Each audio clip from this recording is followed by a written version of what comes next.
Have you ever been left alone with a Diddy? Well, what if I told you it was all good until this one night on Diddy's yacht? And now Cuba Gooding Jr. is sweating bullets because of what this guy is saying Cuba did to him when they were left alone. Let me explain. Everybody meet Lil Rod Jones, main producer on Diddy's Love album. Sidebar, Lil Rod grew up in the church and was doing music in church before he got with Diddy, just for context. But now Lil Rod is suing Diddy and others for millions because of what happened.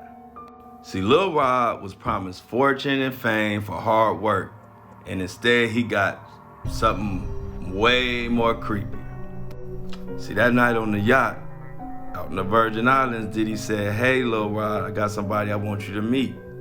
Cuba Gooding Jr., Mr. Jerry Maguire himself."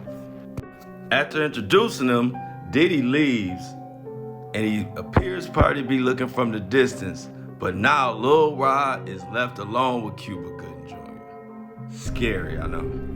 Now Lil Rod said he felt like he was passed, like Diddy passed him in the studio, and they were talking, but then he said it got weird when Cuba put his arm around him. Next thing you know, he's fully in his face, doing all types of stuff. Lil Rod said, "You want to talk about music?" Cuba Gooding Jr. say, "Nothing."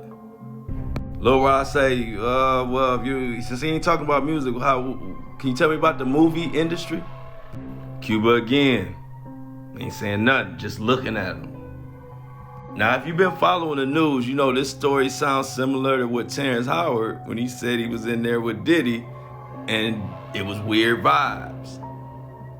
Finally, Lil Rod was finally fed up, and he had to literally push Cuba Gooding off of him to get out of there. Lil Rod said Cuba Gooding Jr. was trying to grab him everywhere you ain't supposed to be grabbing people. And now Lil Rod is suing everybody involved, and Cuba Gooding Jr. is dodging the courts and on the run, and I don't like it.